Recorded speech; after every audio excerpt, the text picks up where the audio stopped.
em uma galáxia muito, muito distante, havia uns seres definidos como exóticos, mas partindo da perspectiva de outros seres. Iniciando aqui o programa, vamos falar sobre o Dia do Orgulho Nerd, né? E indo para início, vamos para a etimologia.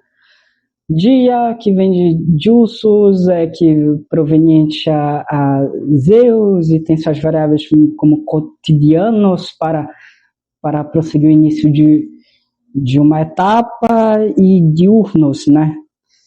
E remete à luz e ao céu, né?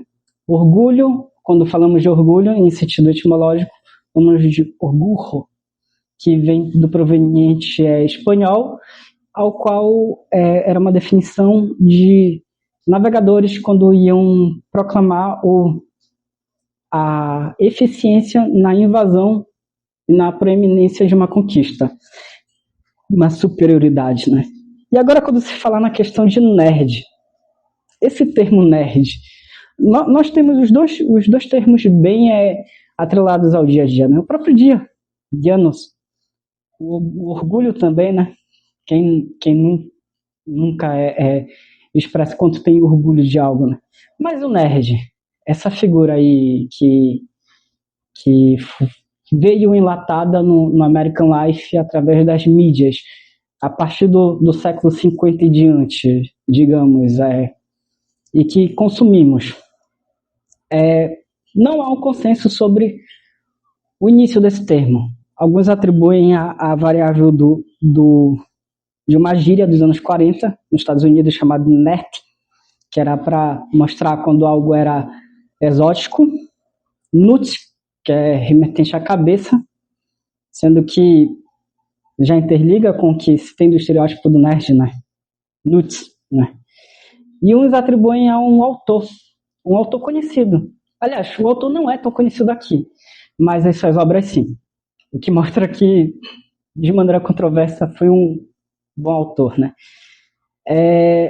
O Theodore Seuss-Geisser, ou, como ele assinava nas obras, Dr. Seuss, né?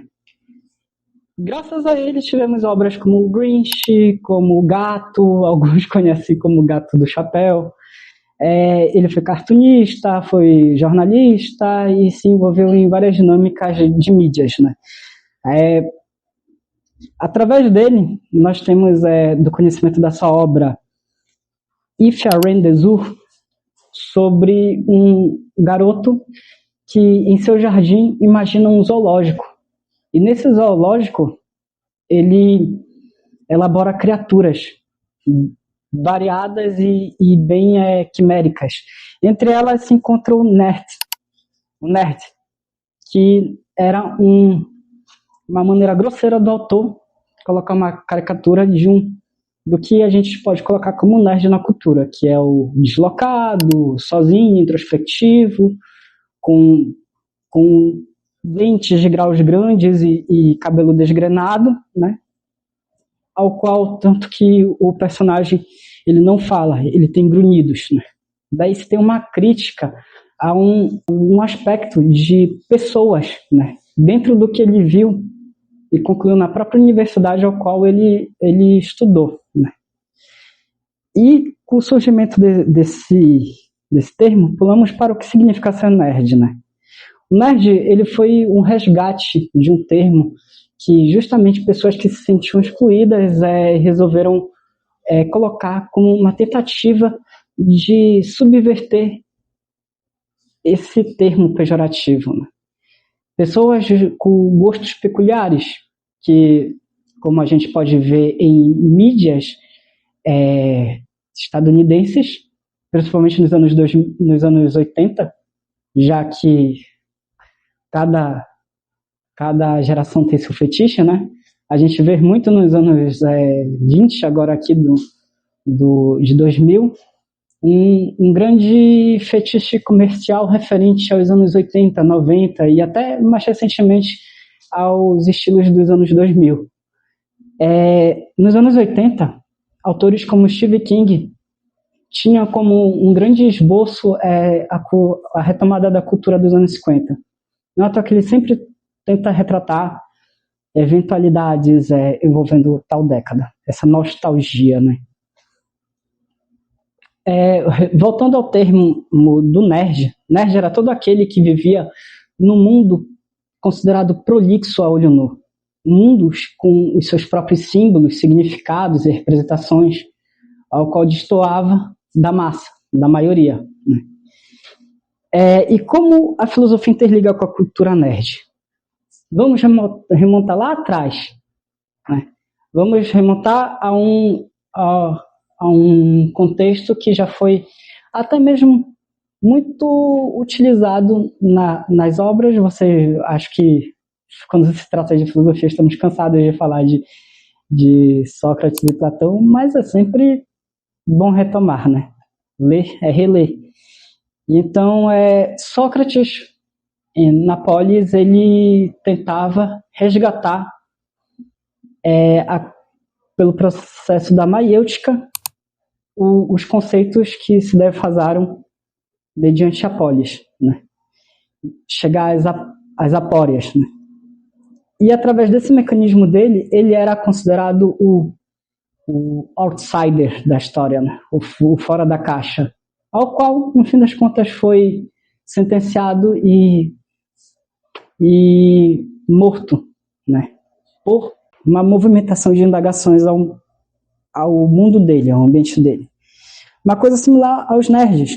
Nerds são aqueles que eram os acadêmicos, que através dos conhecimentos como física, mitologia, programação, coisas que naquela época ainda estavam em efervescência, principalmente a computação e o universo geek, que mais tarde vai ser originado, ao qual não fazia parte do linguajar de muitos estudantes, né?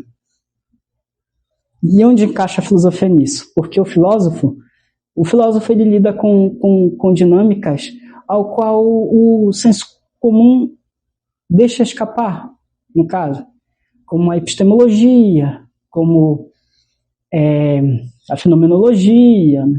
Não que os saberes comuns, cotidianos, não tenham sua relevância e não interliguem, não peguem influência do conhecimento prolixo, né, acadêmico. Mas o intuito de hoje, além de homenagear o Dia do Orgulho Nerd, é tentar, aqui neste vídeo, retomar o quanto é importante essa questão do ser acadêmico. E ser nerd é isso. Ser nerd não é ser um descolado, não é ser um outsider, mas é ser aquele que vai propor um jogo de linguagens, um mundo mais amplo com o conhecimento que adquire, né? Bora parar com essa história de pesquisador que vive num escritório de marfim, porque a academia é essencial, né? E quem tiver ido contra esse vídeo aí e for nos comentários falar que a universidade não serve para nada, a oficina dos saberes não serve para nada, se retira do vídeo, porque não é para você isso mesmo, né? Durante muito tempo os acadêmicos foram e são acusados de muitas coisas, né? Tá na hora de a oposição ser acusada de outras coisas. Se você é oposição, você não é bem-vindo aqui, saia da mesa. Então, o universo simbólico, a gente tem, pela perspectiva psicanalítica, uma tentativa sublimiar, né, de sublimação, de reverter a obsessão curiosa, a pulsão de curiosidade em uma dinâmica de mundo. A fantasia, ela serve para isso. Nisso entramos no campo da ficção.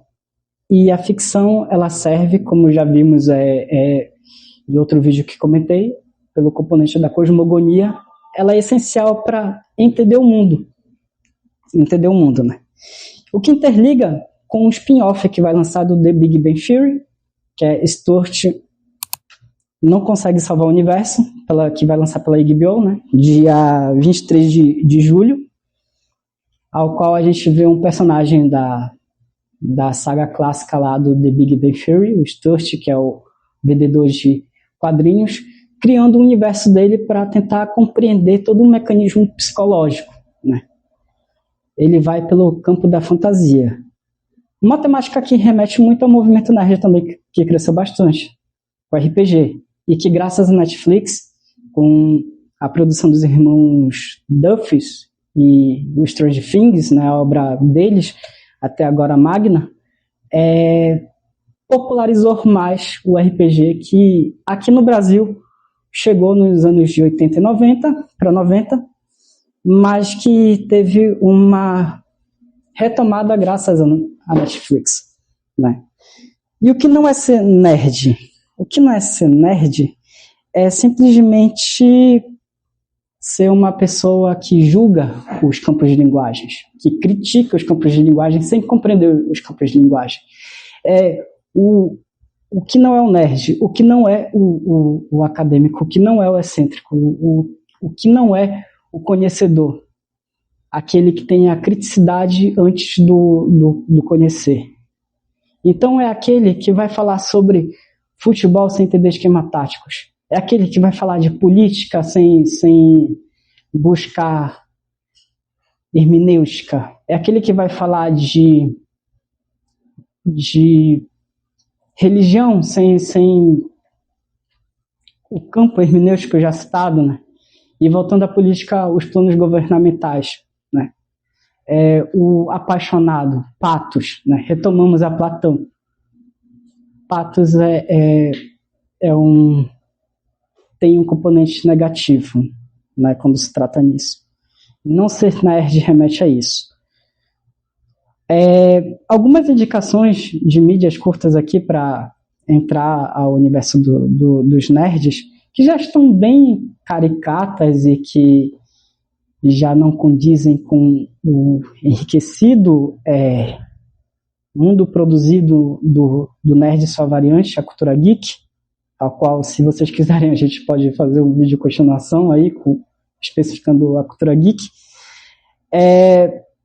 Tem uma banda, os Seminovos, uma banda daqui do Brasil, dos anos 2000 a 2010, que eles devem estar nativos até hoje, que tem uma música que é Escolha de Alção Nerd, que é justamente satirizando a questão do quanto aquele que era tratado como exótico ganhou um hype, virou a excelência na cultura de massa, né?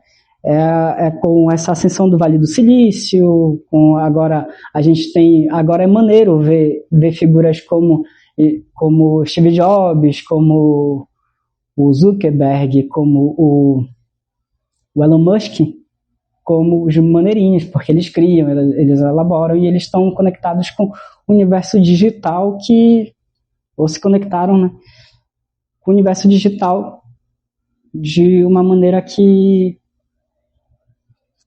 eles viraram marcas referente a isso, né? Outra obra também que mostra de maneira escrachada o que é o nerd é A Vingança dos Nerds, né, que também trata sobre essa frustração dos antigos acadêmicos que precisam reivindicar um campo de socialização, né? E se podemos resumir o vídeo a um termo, é a curiosidade obsessiva. E é isso, ser nerd é ser um curioso obsessivo. Então, se você é um curioso obsessivo, se você vai a fundo nas coisas, se você não consome informações enlatadas, vazias, você é um nerd.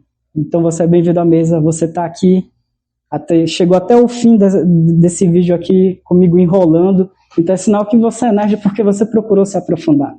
Então é o seu dia também, esse dia 25 de maio aí. Compartilhem o conteúdo em todos os canais possíveis, em todas as redes sociais e aprofundem-se, permitam-se filosofar.